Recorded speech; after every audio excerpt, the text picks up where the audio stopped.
It is time for Streetwise with former chief of the New York City Sheriff's Department, former chief of the Seagate Police Department, retired New York City detective, Time Warner Public Access Media Award, Joe Franklin Super Excellence in Broadcasting Memory Lane Award, New York Veteran Police Association Streetwise Productions, host of Streetwise, Mr. Lou Telano. Good evening and welcome back to Streetwise. You know, my guest tonight, I call him, folks, and you'll see it too, and I call him the quiet gentleman hero, because that's exactly what he is. And he was a former ICE agent, him and his late partner, who we recently met when this terrible incident occurred, when they were on a job on the infamous Highway 57 in Mexico, were ambushed by the cartel.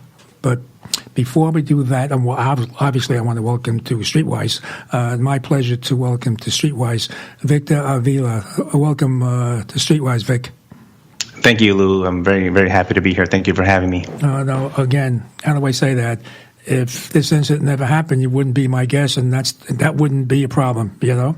So now, what do you think, before we go into the details, what happened with you, with Jamie Zapata, the other ICE agent, what are your thoughts on this recent Florida district court judge who pretty much ordered all city law enforcement to cooperate with ICE, which what they weren't doing before, I should say. So now, if they violate her order, any elected official, they can be suspended from office. What's your thoughts on that? It just happened, I think, yesterday or the day before. That's incredible, and I've been seeing and following these stories.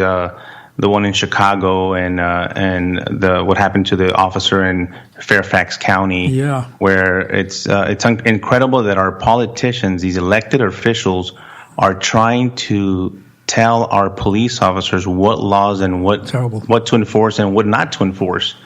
And it's a very dangerous thing that they're doing, and only putting our law enforcement officers in greater danger than they already face at this time.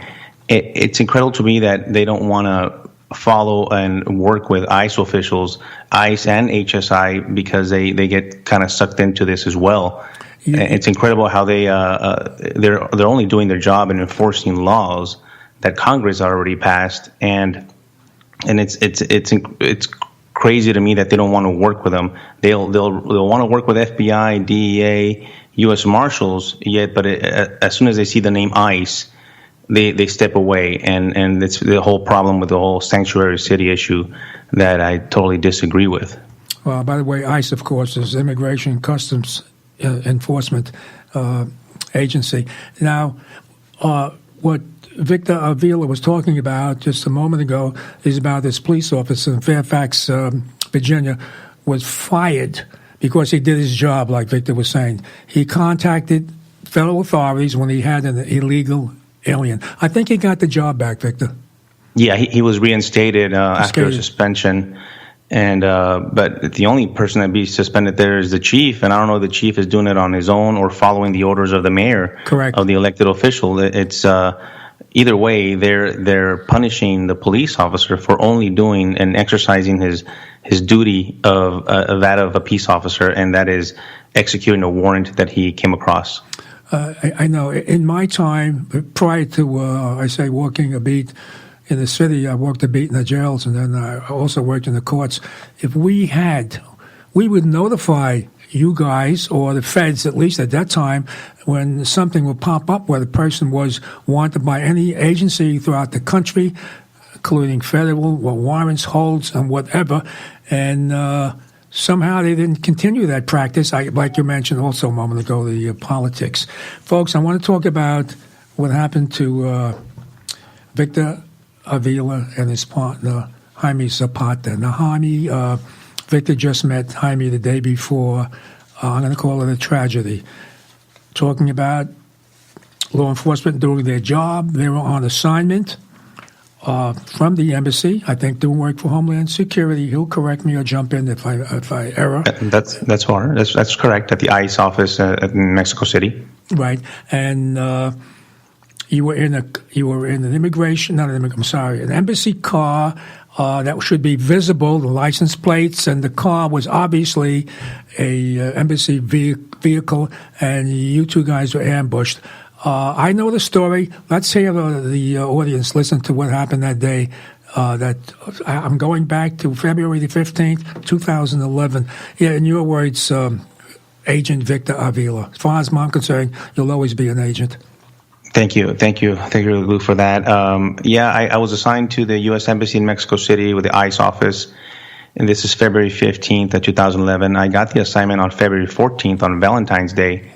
After I had just arrived in the office from another assignment that had taken me out of town, I went to the office on February 14th, and trying to do that week was going to be my administrative week of doing all this paperwork. But about noon, one of my coworkers gave me a heads up and said, "Listen, they might be sending you to Monterey." And I'm not a very shy guy. I might come across a little quiet, but I'm not shy. Yeah. And I said, how can this be? I just got here. I have a lot of work to do.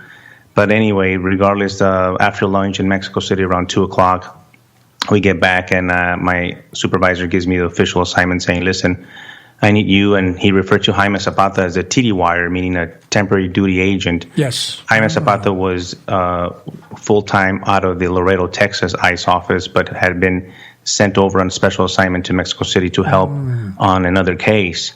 And he said, "You and the TDY are going to go and pick up some equipment from our ICE officers, agents, that from the Monterey office. You're going to exchange some equipment and bring it back." Well, immediately I challenged the assignment. It was very dangerous to drive on that highway. And as a matter of fact, there was an alert by the U.S. ambassador 3 weeks before, has sent an alert to all of U.S. personnel prohibiting anyone driving on that highway, whether for personal reasons or business reasons.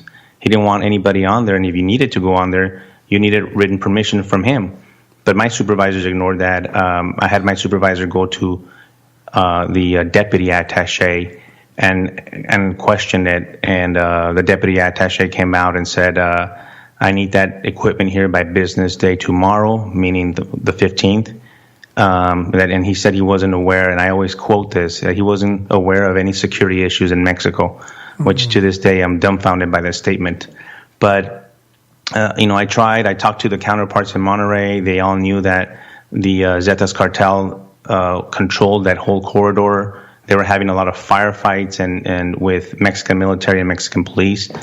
But my office ignored all that. There was no operational plan. There was no backup. It was just us two in my armored Suburban then. And, Lou, when you're ordered. At that point, I had no choice. And I met Jaime there that afternoon. We exchanged some phone numbers. And he was taken to my apartment the following morning at 6:30 in the morning so we could drive out. And we did. So the 15th, we head out early in the morning, and I'm driving. So people can know, the listeners, it's a big blue Suburban. It's armored. It looks different. It looks a little funky around the windows. It's very heavy. It weighs almost 6 tons. Wow. And it's well equipped, except some of the equipment was already faulty, and I could talk about that when I tell the story because it makes a big difference. GPS trackers and stuff like that were not working. The siren wasn't working. The PA system wasn't working because just the maintenance on the vehicles wasn't being kept up. But we head out. We're driving. We had been in contact with the other agents coming from the Monterey office. And if you can imagine this kind of almost straight line of Highway 57, 4-lane highway, going north from Mexico City up to the Monterey region. And they're driving south. We're driving north. We're trying to meet in the halfway point. We actually meet up. We end up driving a little bit more. So about 11:30 in the morning, we meet with them. We open the back of the Suburbans. They drive one Suburban exactly like mine. Theirs is a golden color. Mine is dark blue. We loaded up with boxes, and there's a lot of boxes, big boxes, full of equipment, tracking devices. They needed this equipment for another money laundering case that was being investigated at our office. And so we had to lower the second the second row seats and the third row seats, and to allow for all the equipment to fit. So we exchanged the equipment. We were only there for about maybe 5 minutes. Now we're driving back. I'm still driving, and we're heading back south to Mexico City. Jaime, I have to say this, we hit it off completely. We had a beautiful conversation. Great. Jaime shared a lot of personal stuff about him, about his, he reminded me a lot about me. Yeah. A border agent, trying to do better in his career. I could tell he was a hardworking agent and was aspiring to maybe go be assigned overseas himself or to Mexico office. I told him he had to brush up on his Spanish. He wasn't very good at it. Oh. And but he told me about his fiancée. It was it's like I had known him for forever. He was a great fisherman, and he made some great barbecue. Oh. But he had seen a Subway restaurant that we had passed on the way to pick up the equipment, and he was like, "There's a Subway restaurant over here," and I said, "Yeah, there is. If you want, we could eat there." So he wanted to eat at the Subway, right? And so on the way back, close to the town of San Luis Potosí, there's a big rest area with restrooms and the Subway, very clean, very familiar, by the way, with this road. I had driven on that road many times. And we stopped and ate, had a great 30-minute lunch, and then on the way to the car, I threw him the keys. I said, "Jaime, it's your time to to drive and get used to the armored vehicle." There had not been any training on how to drive an armored vehicle. Neither had I. I had never received any training. I just got there and learned just by trial by fire. And he got on there. I told use the open road to get used to the weight, the acceleration, and the braking. And I told him, take it about 70, 72 miles an hour, and we'll be okay. I was working on my BlackBerry back then, doing some human trafficking conferences, and had a lot of work to do. And so he drove. Well, within 10, 15 minutes of that drive, 2 SUVs passed us at a very high rate of speed. On our left side, we were on the far right lane. And Jaime is the one that told me, "Hey, listen, that second SUV that passed us there's a long gun, like a rifle, sticking up from the middle of the seat." And I look up, and sure enough, I see there's a rifle there. And they keep on driving. They're going super fast, like 90 plus mile an hour. And I tell them, just let them go, just let them drive. And they continued going, but within seconds, we were on them. They had reduced their speed dramatically. And now we were on them, and they started to try to block us in, one in the front and one on the side. So there were 2 vehicles? 2 vehicles, 2 SUVs. Right. And I told Jaime, punch it. He tried to punch it and accelerate. The Suburban can't go that fast because of its weight. But at this point, the one next to us, which is next to Jaime, they lower the windows and stick out assault rifles, AK-47s, and start ordering us in Spanish to pull over and stop. Right.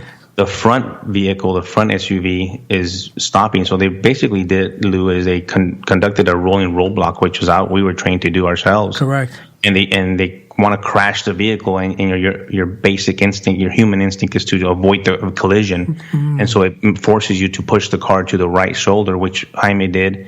We ended up stopped completely, blocked in on the right. Wow. About 8 to 10 armed men come out and halfway surround the front of the Suburban with long guns, and one of the shooters comes out and to Jaime's door and opens the door. You guys were completely stopped then, Victor? We were completely stopped. There was no checkpoint here. There was you couldn't back up, and you couldn't. You guys were boxed in. Actually, we were boxed in. Yeah. We couldn't jump to the back because of the back of the Suburban because it was full of boxes. Oh boy! And so when Jaime placed the vehicle in park, the Suburban was programmed to unlock the 4 doors. When that guy came over, he opened the door, swung it wide open, and Jaime immediately grabbed it, shut the door, and we started hitting the lock buttons, and they were yanking at the door handles, and this whole time ordering us to open the door, get out, all in Spanish, by the way. Right. And when we did that, we inadvertently lowered my window on my side. But where were you? You were in Mexico, I was in the front right? passenger seat. You were in Mexico, obviously. So we're in Mexico City on Highway 57, just outside of the state of San Luis Potosí, in the middle of Highway 57. Really, I had no idea at that point where I was exactly.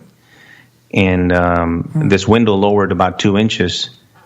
And when we were yelling, we had our hands up, and Jaime just I stayed there. I started yelling at them. I said, let me talk to you. We are not who you think we are. We're Americans. We work for the U.S. Embassy. We are U.S. diplomats. Oh, you responded? So you were able to, you had time to respond to them? Oh, yeah. I was yelling at the top of my lungs. Right. And I was telling them, we're Americans. We're U.S. diplomats. This is a diplomatic vehicle. Were you armed? Look at the plates. Victor, I got to ask you, were you guys armed?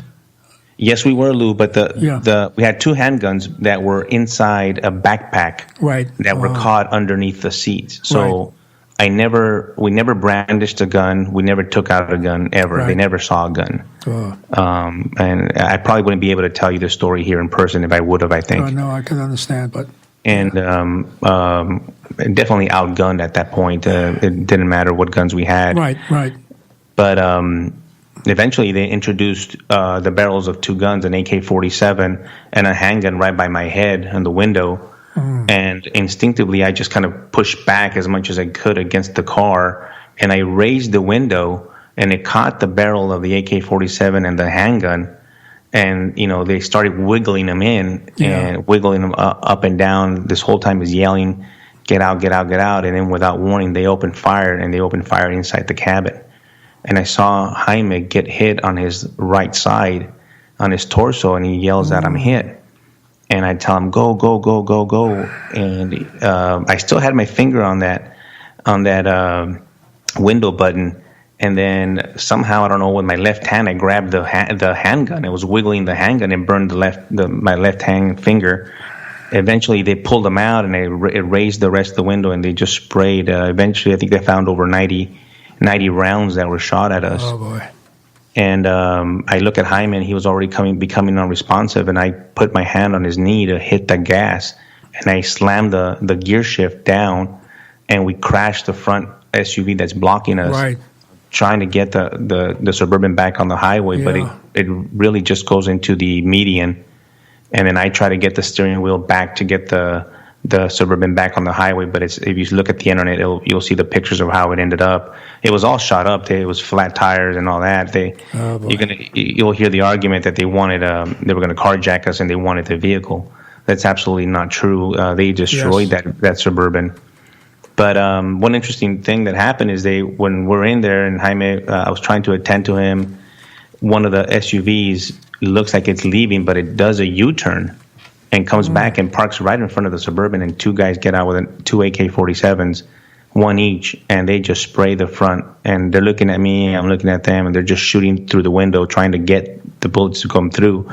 And I kind of freeze for a second there, and I realize, I don't know if I'm getting hit or not. At this point, I had already been shot, but I didn't even know that I had been shot. And they turn around and leave. I'm yelling at Jaime. I get one of my phones, the Nextel radio phone back then. It didn't work. I pick up another phone that's a BlackBerry, and I call the embassy. And some people, your listeners, can go online and listen to the call. I called the post 1, the main number at the embassy.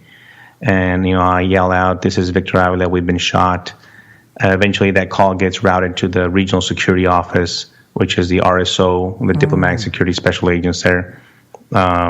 My wife happened to be working there as a contractor when they were there. I was going to say that. Your wife was listening, and she heard the whole transmission, right? Yeah, so when the receptionist answered the phone there, she yelled out, Victor Avila has been shot, he's on the phone. And my wife was literally 5 feet away, and she came out and said, what did you just say? Yeah. He says, Victor Avila has been shot, and my wife went into distress immediately. So they had to take her away, and then the agents got on the line. One of my really good friends, agents, so before being a special agent with ICE, was a paramedic, and he's the one that told me, you have to check yourself, Victor. Have you been shot? And that's the first time I realized I'd been shot in my chest and my leg, the top of my leg. And he told me, take off your belt and cinch it as much as you could, like a tourniquet on the highest part of my leg, which I did. Right. I tried to control some of the Jaime's bleeding, but it was just he was bleeding profusely from his leg. Wow. And then a lot of things happened, Lou, throughout there. We were there on that road for 40 minutes. Any help? I mean, any local help, local assistance, I should say? No, the first one was a federal police that passed by but didn't stop. And I called the federal police in Mexico City. My counterpart, a vetted unit, the head of our vetted unit, he was the head of that vetted unit of federal police. I called him. He dispatched a helicopter, a Mexican federal police helicopter, who then got in touch with me through the phone. I was able to give him the coordinates off of my GPS. Amazing. And eventually, about 40 minutes later, the federal police, Mexican military, and the Mexican federal police helicopter landed right there on Highway 57 and took me and Jaime to the nearest hospital, which was in San Luis Potosí. How long was that whole time you were waiting there, you and Jaime Zapata? You guys are bleeding for a long time. 40 minutes we were there without any help. And, it's I always share this when we go into the hospital, which is the hardest part for me, because that's when I thought I was even in more danger. I thought for sure these cartels do that. They come to these hospitals and finish people off. Correct. And I thought, that's it. Correct. They're going to find out that I didn't die, and they're going to come finish me off. So I was so afraid of going to that hospital. And the Mexican federal police on the phone kept on assuring me, listen, they're going to secure that hospital. And it took them a while. Did they? Yes. Did they secure the hospital? The federal police? They did. After about good, maybe close to an hour, the people that from Mexico City and people that I trusted that they sent directly from there, because you can imagine the corruption, Lou, in Mexico. At that point, I didn't trust anyone.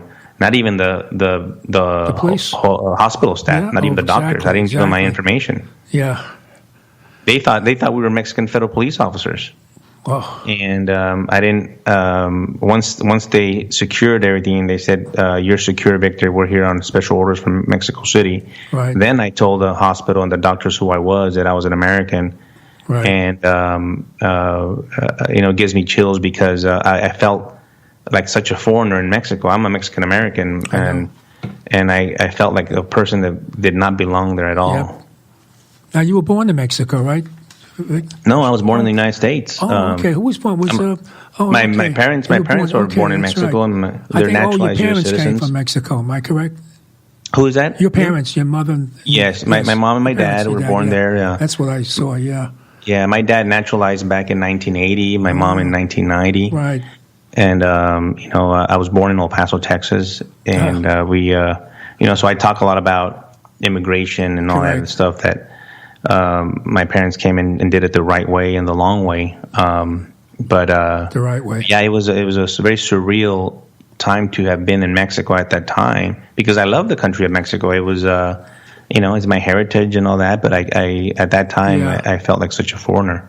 It's just amazing. That's because of the bad guys and the gangsters also that have a lot to do affecting the whole country of Mexico. But now, you were shot 3 times, Victor? Yes. I was shot in the chest, and I was shot in the top of my leg and thigh. And when we got to the hospital, they found a third one by my shin on my lower leg.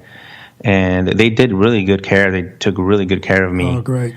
And after being there about a few hours, one of the doctors did come to me and said, your partner has passed. Oh. And I told him, please treat him with dignity and respect. Mm-hmm. And eventually the first Americans showed up about 4 hours later. And eventually everybody showed up, Americans and everyone there. Right. As you can imagine, they had an international incident in their hands.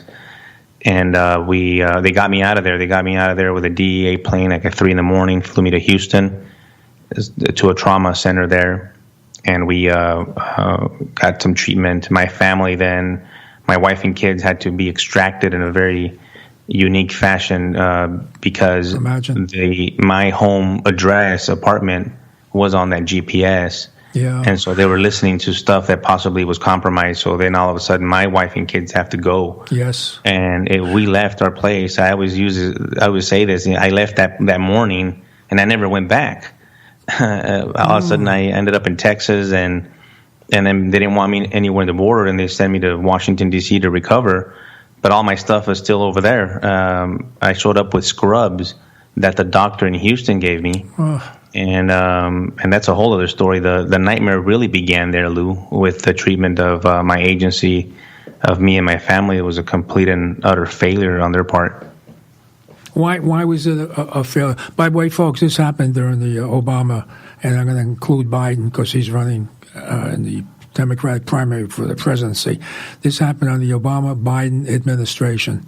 And we also had Benghazi during that time that they were running the country as well. So do you feel that do you see a connection with that, with you being treated the way you were not treated, I should say?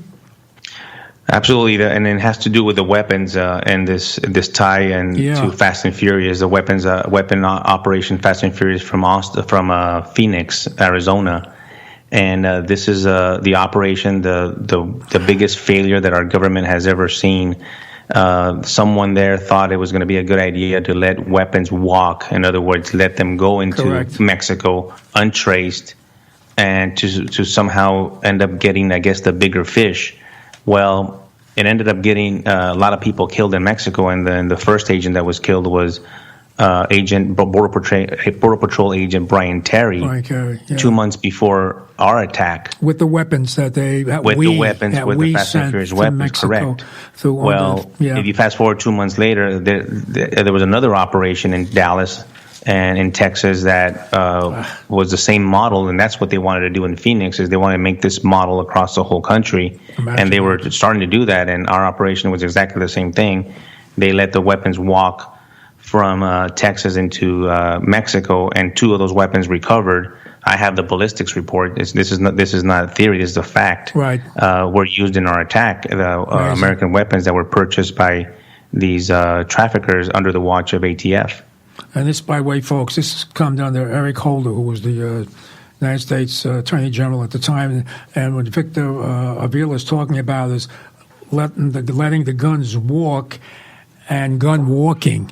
That was sort of some genius thought that would be a great tactic to see. But you don't even have to be in law enforcement to know that's the most stupidest thing that you could possibly think or even attempt to do. So let's let the people hear. How did Fast and Furious, which actually probably happened a year before your incident, am I correct on that, Victor? Yes, it had already been in effect, and there's gun shop owners in Nevada and other places that were, and Arizona, that were vastly affected by this. ATF had them told these gun shop owners, you know what? They're going to come here and buy, so many rifles from you. It's okay. We got it. It's a federal investigation. And even the gun shop owners are saying, wait a minute, this smells kind of fishy. This is not right. Wow. But, it's the federal government telling you it's okay. So they said, okay, well, I guess we'll allow it to happen. So, tons and tons of hundreds and hundreds of weapons start being sold to what we call a straw purchaser. A straw purchaser is a person that has a clean record that buys the weapons and then gives them to the bad guy, basically. Yeah. And then these thousands of weapons start going south, and they start turning up in all these crime scenes. As a matter of fact, Lou, just last week, one gun showed up in a crime scene in the state of Chihuahua. From a Fast and Furious gun that was sold in Phoenix, Arizona. 2010. So they're still turning up. 2010, I think, right? That's right, 2010, and it's almost 10 years later. Recovering weapons from Eric Holder, as the United States Attorney General, who thought this was a great thought, with the support of President Barack Hussein Obama, folks. Just so it doesn't end there. So, what was their plan? What did they think was going to happen when they send the guns there? Who were going to track down the cartel? Is that what they were looking forward to? That was their plan or idea or thought? Yes, Lou, and it's ridiculous. As a person that worked in Mexico, the first thing that I would have done is contact the host government, the government of Mexico, and say, listen, you know what? If in fact this could be pulled off, which I think would be very difficult, but let's give it a shot. Let's say, okay, you know what? We're going to have these weapons. They're going to come from Texas or Arizona. Yeah. We're going to have the Mexican government on standby, ready to take these guns down when they get to Mexico to a warehouse, and they're going to take everybody down. Okay, I could possibly see that happening, but that never happened here. The Mexican government was never involved. These guns were smuggled back into Mexico. Amazing. There was no enforcement on that side of it, and these weapons are still there. As a matter of fact, one turned up in the shooting in France last year. They're all over the place, and we're talking about not just these automatic weapons and AK-47s, but 50 caliber weapons, handguns, and grenade launchers, and all this other stuff that continues to be smuggled down there. Amazing. And it just makes you think what the ultimate reason. You asked why, and I can't think of other reason than maybe just gun control by the Obama administration. By the Obama administration. Folks, my guest is a former ICE agent, Victor Avila, who lost his newly, met his partner a day before when him and his partner were ambushed on the infamous Highway 57 going through Mexico, which they knew was a hot spot. Tragically, we lost Jaime Zapata. Victor, it's like saying you guys were shot with your own guns, pretty much. Yeah, almost. They're guns that came from the United States to Mexico, correct? Yeah, it's just amazing. But there is a upside if it's a fact, if it's factual. You would know more than anyone. Supposedly, allegedly, the cartel, 2 top guys, maybe 3, were caught, and the weapons were recovered, the weapons that connected to you and your late partner. I have a couple of names here. You could, whatever. I got Jose Emmanuel Garcia, known as Zafado, 35 years old. I got Jesus Ivan Quinzado Pina, known as Loco, and we all know what Loco means, folks. And were these guys were they connected to your? These are they're members of Los Zetas cartel, which is one of the most brutal and violent cartels, and there's a faction of them right now. Wow. Cartel del Noreste. It's a faction that has split from them right now, and they're just controlling that whole northern region of the Nuevo Laredo side of Mexico. And they're beheading people. They're controlling. They're terrorizing. They're basically, Lou, they're terrorist organizations, which is something that I'm pushing for them to be designated as foreign terrorist organizations, just like ISIS, just like Al Qaeda. Yes. Because they are that brutal. They're terrorizing about 80% of the country of Mexico. They besides them wanting the profits of the money, we know that they have terrorized the communities. They've killed 13 reporters, journalists in Mexico. They continue to kill politicians and obviously police officers as well, and of course citizens. I think at this in the last 10 years they've killed over 200,000 people, which is unheard of. When I was in Juarez in 2008, in Ciudad Juarez, they were killing 350 people a month in that city alone. Amazing. And so it's just the violence is just rampant, and of course the corruption and all that doesn't help. No, and they're known for being involved in massacres. I know it's pretty. And you and the late Jaime Zapata got caught in the middle of that. That's why I mentioned earlier. You guys got pretty much caught up in what happened during the Obama administration. Benghazi, folks. Don't forget Benghazi. They were, I'll tell you, they were thrown to the wolves pretty much like Victor Avila and his partner. Oh my God, it's emotional for me, who's seen a lot of stuff. It's just our politicians, folks, do not give a damn. They really don't give a damn, and you could see that now. Your thoughts on now? If anybody could give us a great thought and answer, what's your thoughts on this wall that Donald Trump wants to put up on the border The wall. I love talking about the wall. Right. Listen, I worked down there, and most of my career in El Paso, Texas, right where there's a big wall, and the walls work, and it doesn't affect a lot. You'll hear this rhetoric from the Democrats and the left saying that it'll affect our commerce with Mexico. It'll affect our relationship. You know what? That wall in El Paso has been up since 2006. And it never affected the relationship then. It doesn't affect it now. But I'll tell you what it does affect. It affects crime. Yeah. Crime lowered drastically, especially petty crime and theft and that type of crime of illegal aliens jumping the wall. It eliminated illegal aliens getting killed on the highway, jumping that wall and crossing the highway. And most effectively, I think what it'll do, Lou, is there's parts like, for example, in far east El Paso County, Hudspeth County, that's the county over, that the border is wide open. I investigated cases where SUVs and vans full of drugs were just driven over the river. When you're down there, some of these parts of the river has very little water, and just drive them all over. And so a wall would definitely be a drastic reduction in that type of smuggling of humans, the human trafficking, the drug trafficking, all that illicit stuff that happens in the border. It would definitely help our Border Patrol agents. Now, it's not going to solve everything. We know that. But let me tell you, that wall is a great tool for our Border Patrol agents. Sometimes you have 5 agents patrolling 75 miles, 150 miles stretch of border, you just can't do it. And so this wall would give them the ample time to respond to these sensors, to respond to these alerts that they have, and the wall would really slow these people down, and that way have our focus of our agents returning back to patrolling the border. As you know, Lou, right now they're basically taking care of these migrants that are coming over and becoming these humanitarian services. They're babysitters. They're taking care of them, taking them to hospitals, taking them. They're doing all this other stuff except they're doing social work our border. Yeah, as opposed to law enforcement, which they're know? And people don't see that.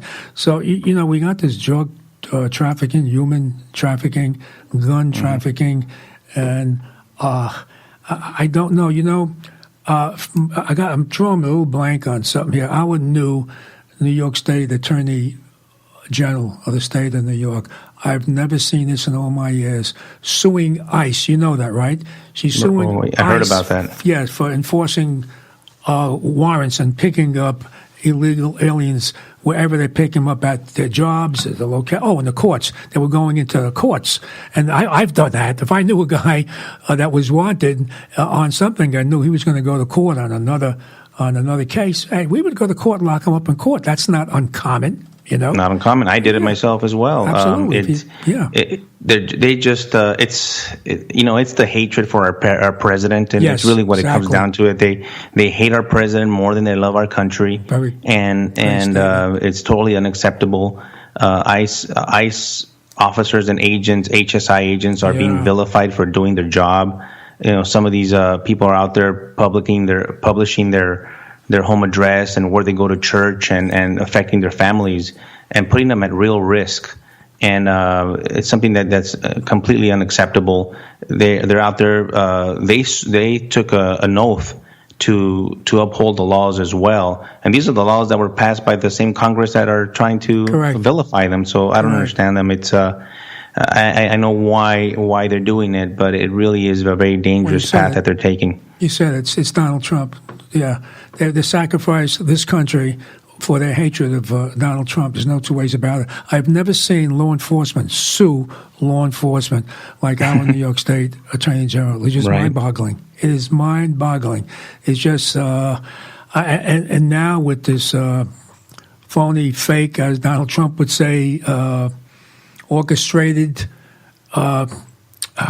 impeachment hearings or stuff. It's just, my thoughts, and I've said it so many times, is they have to get him out of the way because he knows that they know that they are on his indictment list if he gets reelected, And I could say something to that, Lou, really quickly, is the whole attention that the Democrats are putting towards this impeachment process the way I see it is it's taking away the time for them to do the actual legislation that they're there to do. You're right. People have been waiting for immigration reform for now going on, 12 years. Yeah. Obama promised them immigration reform and did nothing other than deport 3 million of them. But you didn't hear about that in the media. They deported 3 million and no one said anything. Donald Trump deports 5 people and they go berserk. But it's the legislation. Nothing is getting done. Nothing's done. I want to see that moving in Washington to come to an agreement about immigration reform. I'm the first one to tell you. I'm open to discussions. I don't want to deport everybody just like that. Correct. My first concern are these criminal aliens and these criminal gang members. These guys that are, you heard about Montgomery County. Yep. They're sexually assaulting 9 different little girls in a month. How many more are out there? They're the DUIs and killing our Americans. Why aren't we taking care of our U.S. citizens first? Exactly. Well, I say that, we got women and children right here in California and New York too. They're just sleeping in the streets in our country. And That's right. American citizens, women and children, sleeping in the streets of our country, and all these politicians that we're talking about are concerned about the wall, and when there's nothing is being done. We are very fortunate that we have Donald Trump as our president, because whatever's being done is because of him. We have achieved so much in the short time that Donald Trump has been in office. But it's very sad because no one's talking about it except people like you and I, right, and supporters of what Donald Trump has achieved. But he's achieved so much, and their focus, it's their whole, everything, every day, it's impeachment. There's so many different things, even prison reform is, immigration, there's all these different things that are just that we're ignoring just so we can focus on getting rid of the president. But we all know why they have to get him out of the way, because they know he's going to lock them up. It's just, they know they can't buy him off, and that's our problem now. But you had some issues yourself. Oh, by the way, you and the Zapata family are suing. Correct? You're suing the government? Yeah, we did do that, and I don't know if some of that retaliation was because of that, but and I'll mention something to you that I've never mentioned to anybody, and I got this clearance to be able to mention it on your show today. Oh, great! But I've approached the Office of Special Counsel a while back, and they submitted an investigation, and they've been really good. And they've gotten some response from ICE and Department of Homeland Security, and they have basically substantiated and agreed with 3 of my allegations. Wow. Which is kind of weird to have them agree on that. But that report, I'll let you know, Lou, when it comes out. Once it's the redactions and all that is done, I want to come back and let you know about it. That'd be great. But they've kind of discovered some other things about that. But yes, we filed this lawsuit. It went nowhere. Yeah, it's basically been dismissed, and it's just so hard to find the. All we want is to find answers. Yes. The Terry family and all these other individuals that I stand with, the gun shop owners in Arizona and Nevada. All we want is our documents to look at them. There's President Obama put an executive privilege order out there, not allowing anybody to see these documents, and that's where all the answers are at. And I would love to talk to President Trump to lift that order, lift that executive privilege order, and give us access to all these documents, not just in the Fast and Furious case, my case. Correct. Give us access to our documents. I filed a FOIA request. We've all have. They've either been denied or they send us a bunch of redacted black sheets of paper. And it's just been a nightmare for our families to try to get access to that, and because it's nothing less than the cover-up. And we know why. We know why, because it will expose the truth. That's right. So you mean you couldn't even get it on the basic freedom of information? Nothing, denied. Believe it or not, Judicial Watch has been helping me. Oh, I know. They're very good, and they're experts at that. And they see the stonewalling. They can't believe it. Like, oh my goodness, Victor, these documents exist. I requested documents from the State Department. Like, okay, well, let's get the ones from the embassy. I made the call to the embassy, right? There's got to be records of the U.S. State Department. The alert that I'm telling you about, I have a copy of the alert, Lou, and I could show you a copy, but that doesn't mean anything to me. I want the official records. Yeah. And they're there, but yet they come back and say, we have nothing, or they use the privilege of it's law enforcement sensitive, or it's an ongoing, the quote unquote ongoing investigation, which has been almost 10 years. And it's just been very frustrating. I'm in contact with the Terry family. I'm in contact with the gun shop owners, and we're trying really hard to get our information that we've been requesting for so many years. How are you getting? Obviously, everything costs money. How are you able to finance what you guys are trying to do? That's a great question. No one has ever asked me that. I went into debt and almost went into bankruptcy because of what happened to me. I think my wife and I at one point tallied it up for the court, and it was almost close to $300,000. And I haven't even told you the other side of the story, what happened to me. And they gave me a 3R letter: either resign, you relocate, or retire. I ended up taking a medical retirement in 2015. Because my agency didn't want me back at that point. I didn't want to go back in that type of work environment. It was just a terrible, terrible treatment, and financially it's been difficult that way.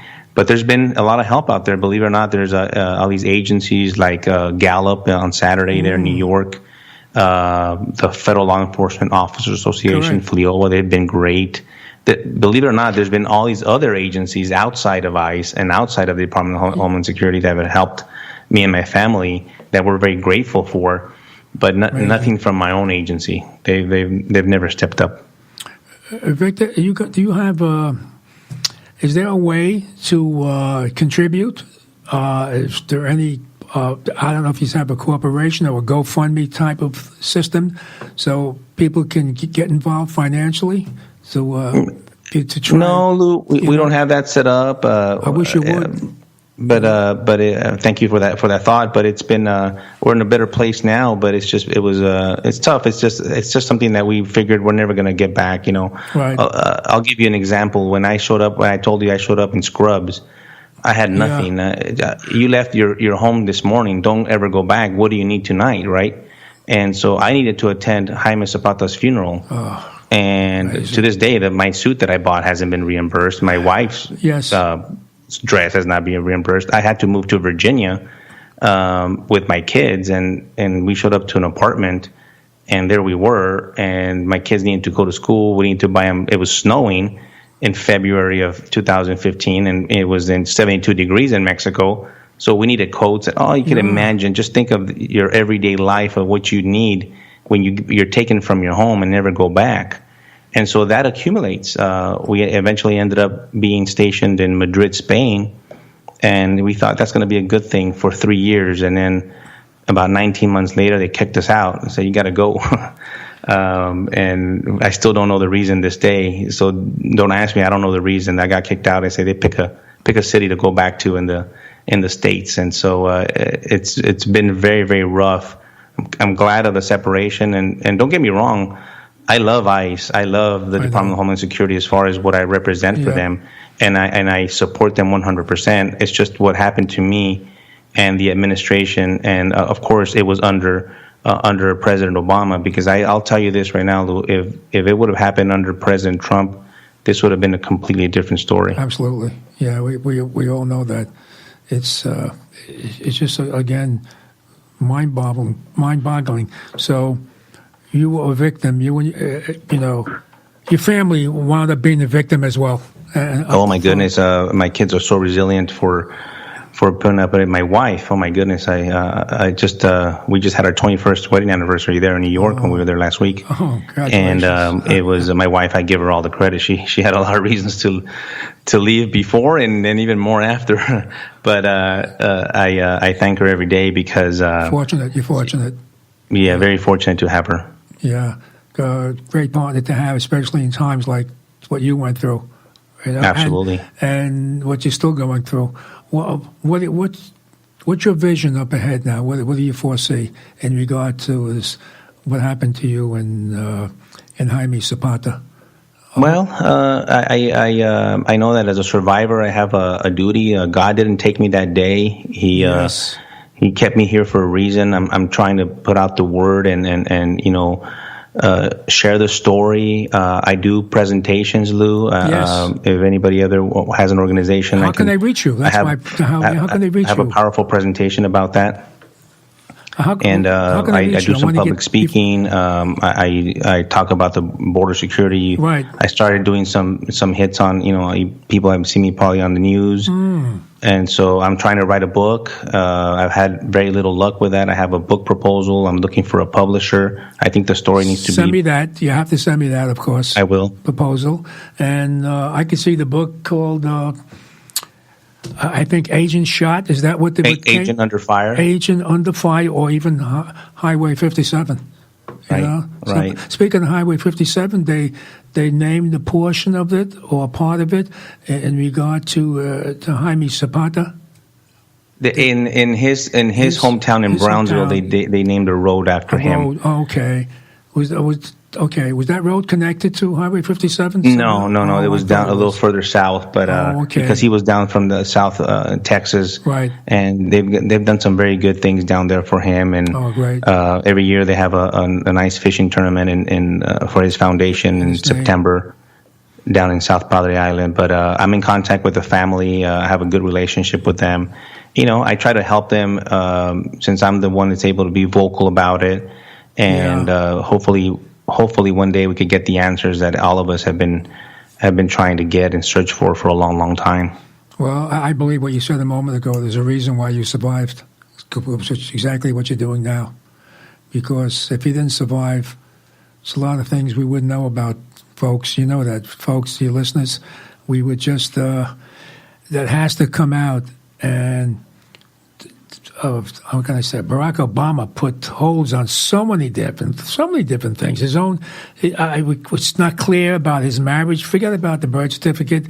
That goes 50-50. Personally, I don't believe he was. I believe he was born in another country. That's my thought, just from my experience and people that I talked to in Hawaii. Quickly, just one of the things, I have relatives on my late wife's side who are from Hawaii, and when the birth issue came up, they were saying, "What are you, jerks in America? We right here in Hawaii, we know he wasn't born here. You're telling us that he was born here, and we know he wasn't born here." I mean, it's just amazing. I said this on the air when they were calling me. I played a little message of my in-laws, I should say, and that are in Hawaii, saying how everyone knows in Hawaii, everyone, the people that are into what's going on, know he wasn't born there, but we know he was born there, whatever.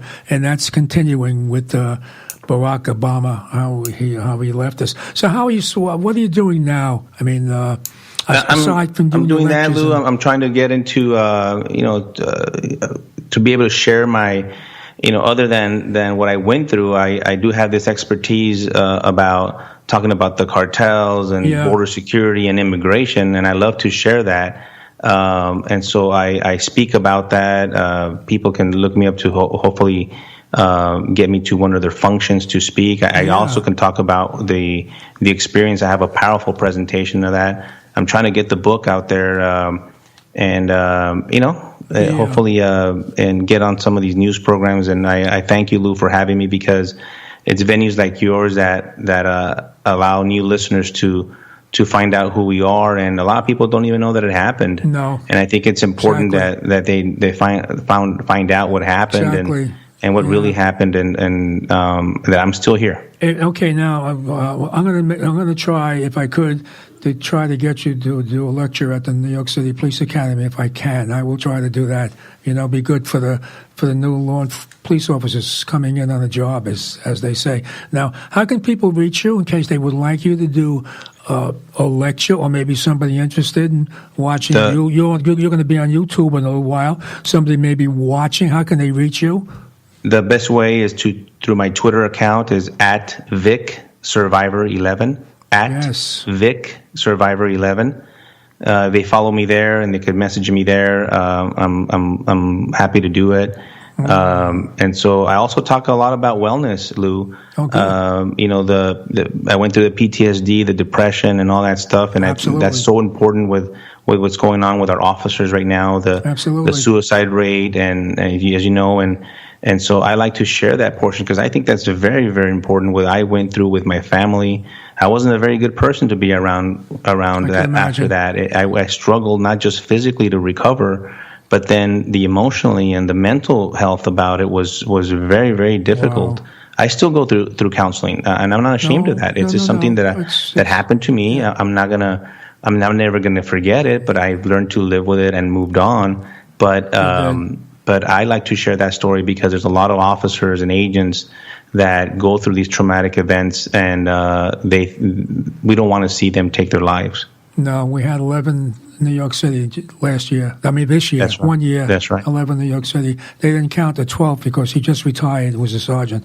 So I can't believe we're out of time. Victor Avila, yes, former ICE agent. Keep in touch. I will keep in touch with you.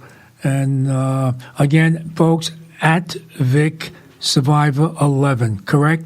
Victor Avila? That's correct. That's correct, Lou. Okay, folks, this show has been dedicated to the late Jaime Zapata, and of course, we're paying tribute and thank Victor Avila for coming on the show and speaking out, which we have to hear.